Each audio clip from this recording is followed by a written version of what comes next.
Indeks harga saham gabungan mencetak rekor sebanyak 22 kali dengan kapitalisasi pasar Rp15.813 per 2 Desember. Dari jumlah itu, sebanyak 21 rekor dicetak saat Menteri Keuangan dijabat Purbaya Yudi Sadewa, sedangkan satu rekor ditorehkan saat Sri Mulyani menjadi Menteri Keuangan. Fenomena ini menggambarkan bagaimana kebijakan atau bahkan aura kepemimpinan seorang tokoh bisa memicu respon pasar yang begitu kuat.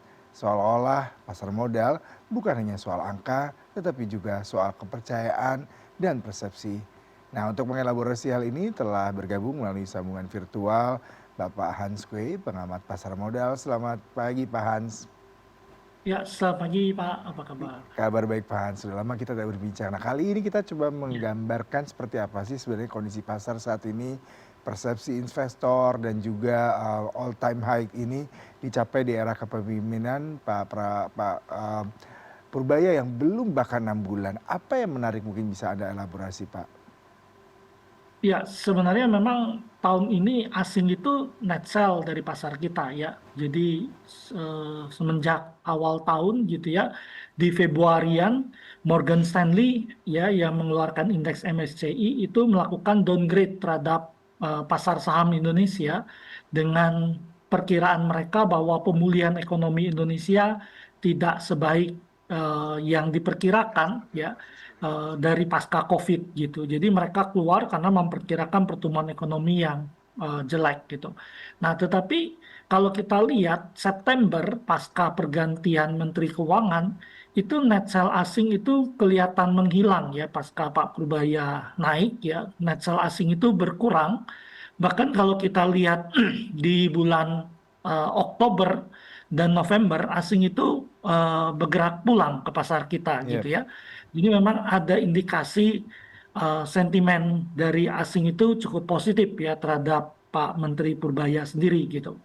Nah, dari dalam negeri kalau kita lihat sentimennya juga positif terhadap Menteri Keuangan baru gitu. Kita harus melihat bahwa sebelumnya pemerintah selalu mengatakan ekonomi cukup bagus, tidak ada masalah. Tetapi Pak Purbaya dengan jujur mengatakan ini kita ada masalah dan harus ada perbaikan gitu. Sehingga kalau kita lihat ini sentimen yang positif, upaya dari pemerintah mendorong kembali daya beli masyarakat itu direspon positif oleh pasar ya ekonomi mulai bergerak pasar saham menunjukkan kenaikan menuju all time high ya setelah kejadian tersebut. Berarti Anda melihat bagaimana sikap Purbaya ini yang begitu transparan terhadap kondisi ekonomi, tidak melakukan bumbu-bumbu data-data semata sehingga masyarakat bisa melihat bahwasanya fakta ini ada kemunduran, kelemahan ekonomi tapi perlu dilakukan solusi. Apakah ini menunjukkan fenomena di mana kepercayaan investor sudah mulai kembali hadir, Pak? Ya, kita melihat harusnya kepercayaan investor udah kembali lagi ke pasar ya, biarpun ada yang mengatakan kok sangat cepat gitu ya, tetapi kita memang melihat hal tersebut ya ketika terjadi pembalikan pergerakan di pasar sendiri gitu.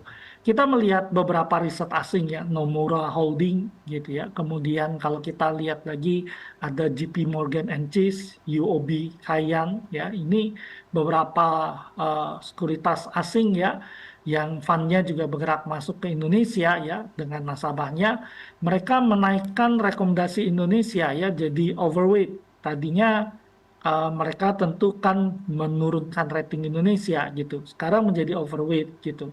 Nah, mereka melihat bahwa valuasi Indonesia masih murah, biarpun kita bergerak ke all time high. Yang kedua adalah eh, salah satu yang menarik, mereka mengatakan upaya pemerintah ya, termasuk Pak Menteri Purbaya untuk mendorong daya beli dan pertumbuhan ekonomi di kuartal keempat ini adalah sentimen yang positif. Jadi ya kita melihat ada kepercayaan pasar ya terhadap pemerintah dan pemerintah harus membuktikan bahwa kebijakan yang diambil itu mampu mendorong perekonomian. Sejauh mana pemerintah bisa menggunakan momen Purbaya Efek ini untuk mendapatkan kembali trust dari investor, mengingat memang perlu ada kebijakan fiskal yang bersinergi juga dengan kekuatan fundamental internal Indonesia. Bagaimana Anda mengelaborasi ini, Pak? Ya, memang kalau kita lihat awalnya ketika Pak Menteri Purbaya memindahkan dana ya, waktu itu 200 triliun, sekarang jadi 276 triliun ya, masuk ke sistem perbankan. Memang kita banyak juga yang ragu gitu ya, karena waktu itu undisbursed di perbankan itu 2.300 Mhm. triliun gitu. Tetapi ternyata kebijakan itu cukup efektif ya, minimal berhasil menekan special rate deposito gitu. Sehingga kalau kita lihat terjadi perpindahan dana gitu ya, bergerak pindah dari perbankan itu sebagian masuk ke pasar modal. Kita lihat jumlah transaksi di pasar modal meningkat. Orang kemungkinan akan lebih mendorong ke bisnis karena tingkat suku bunga yang lebih rendah. Nah, sekarang memang pertanyaannya adalah daya beli masyarakat, terutama kelas menengah yang agak lemah gitu. Mhm. Nah, kita lihat di kuartal keempat, pemerintah udah nge-push belanja pemerintah, ya. Dan ini pasti akan mendorong pertumbuhan ekonomi kita di kuartal keempat bisa bergerak sampai 5,4. Kalau prediksi pemerintah kan 5,6, 5,7 gitu ya. Tapi kita pikir 5,4 mungkin akan tercapai karena belanja pemerintah lebih efektif. Kemudian bansos dan bantuan pemerintah untuk mendorong konsumsi masyarakat udah turun. Harusnya ini menjadi sentimen positif bagi saham-saham consumer good. Apalagi di akhir tahun ya biasanya musim liburan, belanja masyarakat meningkat. Sehingga kuartal 4 itu akan cukup positif ekonomi kita, dan ini yang jadi sentimen positif bagi IHSG kita ya, bergerak naik ke atas. Pak Hans, ada beberapa analis dan juga ekonom mengatakan kalau kita terlalu bergantung pada tokoh tertentu, pasar bisa rapuh dan suatu saat bisa sangat berubah kondisinya. Bagaimana Anda melihat ini, Pak? Ya, kita sebenarnya tidak mengatakan kita tergantung satu tokoh tertentu harusnya ya. Jadi minimal gini, pemerintah pertama menyadari, oh ekonomi ada masalah, kemudian melakukan stimulus, memperbaiki masalah ekonomi tadi. Jadi itu yang Mhm. dilihat masyarakat ya. Jadi ketika masyarakat merasakan bahwa oh ada masalah pada kelas menengah, daya beli menurun gitu ya. Dan ini bukan salah pemerintah sebenarnya ya, karena ini kan warisan dari periode sebelumnya, Mhm. kemudian ada COVID-19 yang kita tidak benar-benar pulih ya. Pemulihan ekonomi kita berbentuk K ya. Jadi menengah ke atas itu segala rebound ekonominya, tetapi menengah ke bawah itu sempat naik kemudian bergerak turun lagi ke bawah.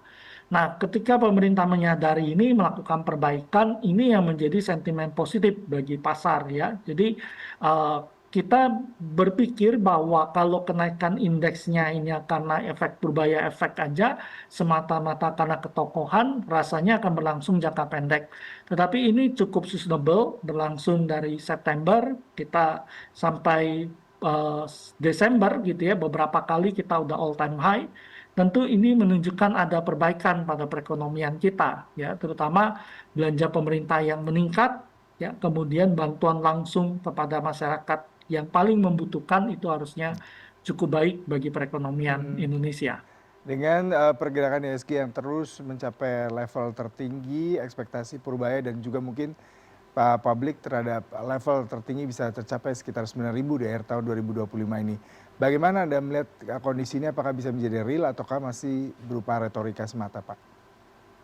Ya, ya ekonomi pasti menunjukkan tanda-tanda perbaikan, tapi kalau indeks kita ya memang ada beberapa sentimen positif dari luar juga yang mempengaruhi pergerakan indeks kita ya, nggak cuma 100% dalam negeri. Ya kita masih menghadapi tantangan, salah satunya banyak saham blue chip kita, terutama big cap perbankan, masih dalam tekanan turun ya. Di tengah kita saat ini lebih banyak ditopang oleh saham konglomerasi yang mereka punya corporate action ya, beberapa punya corporate action yang menarik sehingga mendorong saham-saham itu terapresiasi naik ke atas ya. Mhm. Tapi ini cukup menarik ya, terjadi seperti aktivitas balancing yang terjadi. Kemudian kita jangan lupakan ada MSCI ya yang memasukkan beberapa saham besar kita dari grup konglomerasi yang masuk ke sana sehingga menyebabkan aliran dana masuk ke pasar kita. Mhm. Pak Hans, terakhir kalau kita bicara mengenai rekomendasi tadi Anda sudah sedikit memberikan insight terkait dengan consumer good, apakah ini juga akan ada saham-saham atau emiten lain yang menarik yang mungkin bisa dikoleksi dan menjadi salah satu pilihan buat para pelaku pasar?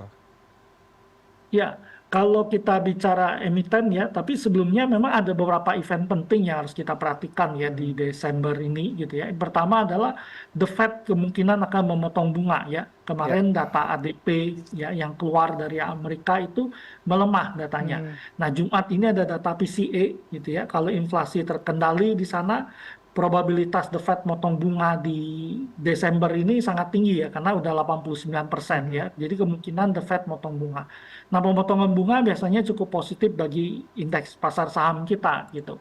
Kemudian memang kita harus akui memang consumer good itu akan cukup bagus ya. Ya. Jadi saham-saham seperti ICBP mungkin akan menjadi salah satu yang menarik ya karena dia lagi bergerak turun juga. Jadi ini harusnya bisa menjadi pilihan kita. Kemudian Indofood juga agak landai pergerakannya ya. Harusnya kami memikirkan saham yang belum terlalu bergerak ini jadi pilihan bagi kita gitu. Kemudian memang saham konglomerasi itu masih menarik ya. Jadi mereka dengan corporate action mereka itu masih menarik. Nah, Unilever juga menurut kita berpotensi untuk break bergerak naik lagi ke atas. Selain saham-saham itu ASII ya kalau kita lihat ini juga kinerjanya cukup bagus setelah tekanan koreksi sempat cukup kuat di tahun ini. Dia udah rebound cukup banyak bersama Telkom ya. Ini saham-saham yang bisa kita pilih gitu dan Mhm. sampai ke akhir tahun. Baik, Pak Hans, terima kasih untuk perbincangannya, sangat memberikan insight terkait bagaimana kita bisa memaksimalkan momentum kali ini, terutama dengan kebijakan fiskal dan juga kondisi fundamental Indonesia, sehingga market kembali trust dan investor kembali mau berinvestasi di tanah air. Terima kasih untuk perbincangannya pagi hari ini, Pak Hans. Ya, terima kasih.